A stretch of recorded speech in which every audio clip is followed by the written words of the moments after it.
ನಾನು ನಿಮಗೆ ಪ್ರೆಸ್ ಮೀಟಲ್ಲಿ ಹೇಳಿದ್ದೀನಿ ನೋಡಿ. ಈಗ ರಾಜಕಾರಣಿಗಳು ಆಯ್ತಪ್ಪ ನೀವು ಮಾಡಪ್ಪ ಆಮೇಲೆಲ್ಲ ಮಾಡಿಸ್ತೀನಿ ಅಂತ, ಅದು ಫಸ್ಟ್ ತಪ್ಪದು. ರಾಜಕಾರಣಿಗಳಿಗೆ ಪ್ರೊಟೆಸ್ಟ್ ಮಾಡೋಕ್ಕಾಗಲ್ಲ.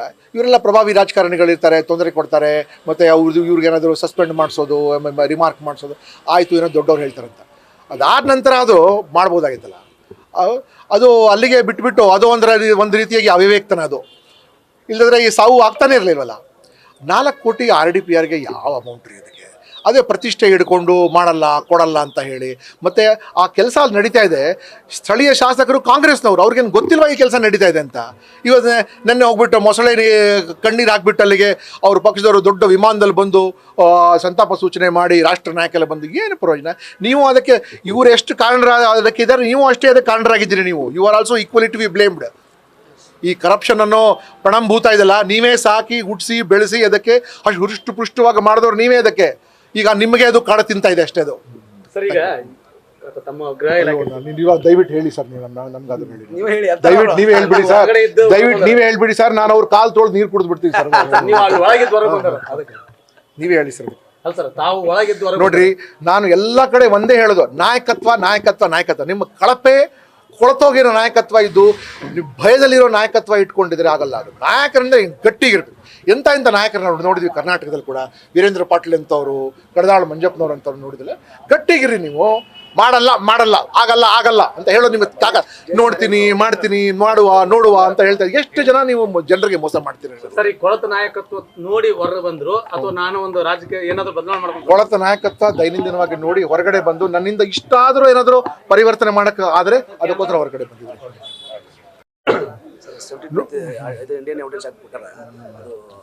ನೋಡಿ, ಸೆಕ್ಷನ್ 32 ಇಂಡಿಯನ್ ಎವಿಡೆನ್ಸ್ ಆಕ್ಟ್ ಪ್ರಕಾರ ಡೈಯಿಂಗ್ ಡಿಕ್ಲರೇಷನ್, ಮೃತಪಟ್ಟವನು ಸತ್ಯ ಹೇಳ್ತಾನೆ ಅಂತ ನಮ್ಮ ಎವಿಡೆನ್ಸ್ ಆ್ಯಕ್ಟಲ್ಲಿ ಬಂದಿದೆ. ಅದರ ಪ್ರಕಾರ ತನಿಖೆ ನಡೀಲಿ.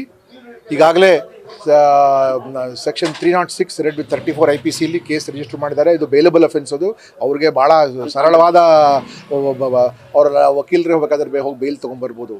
ಕಾನೂನಲ್ಲಿ ನೀವು ನನಗೆ ಕಾನೂನು ರೀತಿಯಾಗಿ ನನ್ನ ಮೇಲೆ ಪ್ರೂವ್ ಆಗಲಿ ಅಂತ ರಾಜಕಾರಣಿಗಳು ಹೇಳೋಕ್ಕೆ ಹೋಗ್ಬಾರ್ದು. ನಾನು ಇಲ್ಲಿ ಬೇಕಾದ್ರೆ 108 ಹೇಳ್ಬಿಟ್ಟು ಇಲ್ಲ ತಪ್ಪಿಸ್ಕೋಬೋದಿಲ್ಲ. ರಾಜಕೀಯ ಇದಲ್ಲ, ಅದು ಒಂದು ಧರ್ಮರಾಯನ ದಾರಿ. ಅದು ನೀವು ಧರ್ಮರಾಯನ ದಾರಿ ಒಳಗೆ ದುಡುಕಿದ್ರೆ ಬೇರೆಯವರು ನಿಮಗೆ ಹೇಳೋಕ್ಕಿಂತ ಮುಂಚೆನೇ ನೀವು ಇಳಿದು ಬಿಡಬೇಕು. ನೀವು ಬೇರೆಯವ್ರಿಗೋಸ್ಕರ ಕಾಯಬಾರ್ದು ನೋಡೋ. ಅದು ನಾವು ಹಿರಿಯ ನಾಯಕರಿರುವಾಗ, ಈ 35-40 ವರ್ಷ ರಾಜಕಾರಣದಲ್ಲಿ ಇರುವಾಗ, ಬೇರೆ ಅವ್ರ ಪಕ್ಷ ಅಲ್ಲ ಇನ್ನೊಂದು ಪಕ್ಷದವ್ರು ಕೂಡ ನಾವು ಮೆಚ್ಚುಗೆ ಪಡಬೇಕು. ಇಲ್ಲ ಅವ್ರ ಮೇಲೆ ಒಂದು ಬೆರಳು ತೋರಿಸಿದಾನೆ ಒಬ್ಬ ಯುವಕ ತೋರಿಸಿದ ತಕ್ಷಣ ಗೌರವದಿಂದ, ಅತ್ಯಂತ ಗೌರವದಿಂದ ಅವ್ರು ಕೇಳಿದ್ರೆ ಅವರೇ ಭಾಳ ಮೇಲೆ ಎತ್ತರಕ್ಕೆ ಹೋಗ್ತಾರೆ ಹೊರತು ಎಲ್ಲರ ಥರ ಚೀತು ಇಳಿ ಹೋರಾಟ ಅಥವಾ ಅವ್ರದ ಪ್ರತಿಮೆಗೆ ಪ್ರತಿಕೃತಿ ದಹನ ಮಾಡಿಸ್ಕೊಂಡು ಮರ್ಯಾದೆ ಮಾಡಿಸ್ಕೊಂಡು ಇಳಿಯೋಕ್ಕಿಂತ ರಾಜಧರ್ಮ ಪಾಲಿಸಲಿ. ರಾಜಧರ್ಮ ಪ್ರಕಾರ ವಾಜಪೇಯಿ ಅವ್ರು ನಮ್ಮೆಲ್ಲರಿಗೂ ಏನು ಹೇಳಿದಾರಲ್ಲ, ರಾಜಧರ್ಮ ಪಾಲಿಸೋ ಪ್ರಕಾರ ಅವರಾಗೆ ಅವರು ಜಾಗ ಬಿಟ್ಟು ಬರಬೇಕು. ಯಾಕೆಂದರೆ ಅಂಥ ಸ್ಥಾನದಲ್ಲಿರೋವಾಗ ಎಲ್ಲ ಚಾನ್ಸ್ ಇರುತ್ತೆ ಆ ತನಿಖೆ ಒಳಗೆ ಅವರಿಗೆ ಇಂಟರ್ಫಿಯರ್ ಆಗಲಿಕ್ಕೆ. ಈಗಲೂ ಕೂಡ CIDಗೆ ಕೊಟ್ಟಿದ್ದಾರೆ. ಬಟ್ CID ಎಷ್ಟು ಮಟ್ಟಕ್ಕೆ ಅವರು ಇನ್ಫ್ಲೂಯೆನ್ಸ್ ಮಾಡ್ತಾರೆ ಇವರೆಲ್ಲ ಹೇಳ್ಬೋದು. ಬೇರೆ ತನಿಖೆ ಏಜೆನ್ಸಿ ಇರುತ್ತೆ ಹೊರತು ಅದೇ ಸರ್ಕಾರದ ಕೈ ಕೆಳಗೆ ಇರುತ್ತೆ CID ಅದಕ್ಕೆ. ಸೊ ಅದರಿಂದ ನಿಜವಾಗ್ಲಿ ಜನರ ಬಗ್ಗೆ ಕಾಳಜಿ ಇದ್ದರೆ ಯಾರು ಹೇಳೋಕ್ಕಿಂತ ಮುಂಚೆ ಹೌದು ಇಂಥ ಘಟನೆ ಆಗಿದೆ, ನಾನೇ ಖುದ್ದಾಗಿ ಇಳಿದು ಬಿಡ್ತೀನಿ ಅಂತ ಅವರು ರಾಜೀನಾಮೆ ಕೊಟ್ಟು ಹೊರಗಡೆ ಬಂದ್ರೇ ಅದಕ್ಕೆ ಒಂದು ಇಡೀ ರಾಜಕೀಯ ನಾವೆಲ್ಲರೂ ಪ್ರೇರಿತರಾಗ್ತೀವಿ. ನಾನೊಬ್ಬ ರಾಜಕೀಯಕ್ಕೆ ಹೊಸ 10 ದಿನ ಹಳಬಾನ. ಹೌದು, ಇಂಥದ್ದಾದರೆ ನಾವು ಮೊದಲನೇದಾಗಿ ನಮ್ಮ ಸ್ಥಾನವನ್ನು ಬಿಡಬೇಕು ಅನ್ನೋದು ಅವರಾಗೆ ತೋರಿಸ್ಬೇಕು ಹೊರತು ಈ ಒತ್ತಾಯ, ಧರಣಿ, ಸತ್ಯಾಗ್ರಹ ಮತ್ತು ಈ ಪಂಜನ್ ಮೆರವಣಿಗೆ ಇತ್ಯಾದಿಗೋಸ್ಕರ ವೇಟ್ ಮತ್ತು ಹಠ ಹಿಡ್ಕೊಂಡು ಕುರ್ಚಿ ಹಿಡ್ಕೊಂಡು ಬಿಡಲ್ಲ ಕಾನೂನು ರೀತಿಯಾಗಿ ಕಾನೂನು ರೀತಿಯಾಗಿ ಪ್ರೂವ್ ಅಂತೂ ಮಾಡೋಕ್ಕಾಗೋದೇ ಇಲ್ಲ. ಯಾಕಂದರೆ ಅವ್ರು ಹೇಳ್ತಾರೆ ನಾನೊಬ್ಬ ಸಚಿವ, ನಾನು ಚೆಕ್ ಸೈನ್ ಮಾಡ್ತೀನಾ, ವರ್ಕ್ ಆರ್ಡರ್ ಕೊಡ್ತೀನಾ ಅಂತ ತಪ್ಪಿಸ್ಕೊಂಡು ಹೊರಗಡೆ ಬರ್ಬೋದು ನೀವು. ಬಟ್ ಏನಂದರೆ ನೈತಿಕ ಧರ್ಮ ಪಾಲಿಸಿ. ನೀವು ಇಡೀ ರಾಜಕೀಯ ನಡೀತಾ ಇರೋದೇ ನೈತಿಕ ಧರ್ಮದ ಮೇಲೆ. ನೈತಿಕತೆಯಿಂದ ನೀವು ದುಡುಕಿದ್ರೆ ನೀವೇ ತೀರ್ಮಾನ ಮಾಡಿ. ನೀವು ಎಷ್ಟು ಹಿರಿಯರಿದ್ದೀರ ಅಂದರೆ ನಿಮ್ಗಿಂತ ಮೇಲೆ ನಿಮ್ಗೆ ಧರ್ಮದ ದಾರಿ ತೋರಿಸೋರು ಯಾರೂ ಇಲ್ಲ. ಯಾರೋ ಚಿಕ್ಕ ಹುಡುಗರು ಮಾಡಿದ್ದಾರೆ ಅಥವಾ ಸಣ್ಣ ರಾಜಕಾರಣಿಗಳು ಮಾಡಿದರೆ ಇನ್ನೊಬ್ಬರು ಅವ್ರಿಗೆ ಕಿವಿ ಹಿಂಡಿ ಹೊರಗಡೆ ತರ್ಬೋದು. ನೀವು ತುಂಬ ಎತ್ತರದ ಸ್ಥಾನದಲ್ಲಿದ್ದೀರ, ನೀವು ಸಾಕಷ್ಟು ಅನುಭವ ಉಳ್ಳವರು. ನೀವೇ ತೀರ್ಮಾನ ಮಾಡಿಬಿಟ್ಟು ಹೊರಗಡೆ ಬಂದರೆ ನಿಮಗೆ ಅದರಿಂದ ಶೋಭೆ ಬರುತ್ತೆ ಅಂತ ನಾವು ಅವ್ರಿಗೆ ಕೇಳ್ಕೊತೀರಿ. ಇಲ್ಲದೇ ಇದ್ರೆ ನಾವು ಹೋರಾಟ ಮಾಡಿ ಅವರಿಗೆ ಜನ ಬಾಯಿಗೆ ಬಂದಂಗೆ ಬೈಯೋರು ಇರ್ತಾರೆ, ಶ್ರಾಪ ಹಾಕೋರು, ಅದೆಲ್ಲ ನಿಮ್ಗೇನು ಬೇಕಾಗಿದೆಯಾ ಈ ವಯಸ್ಸಿಗೆ?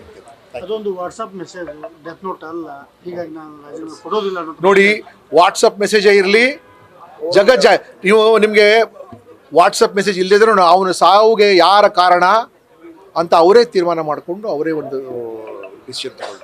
ರಾಜಧರ್ಮ ಪಾಲಿಸಬೇಕು ಹೊರತು ಇಲ್ಲಿಗೆ ಯಾರಕ್ಕೋಸ್ಕರ ನೀವು ವೆಯ್ಟ್ ಮಾಡಬೇಡಿ, ಯಾರಕ್ಕೋಸ್ಕರ ನೀವು ವೆಯ್ಟ್ ಮಾಡೋದು ಅವಶ್ಯಕತೆ ಇಲ್ಲ ಇದಕ್ಕೆ. ನ್ಯೂಸ್ ಫಸ್ಟ್ ಪ್ರತಿಕ್ಷಣ ನಿಮ್ಮೊಂದಿಗೆ.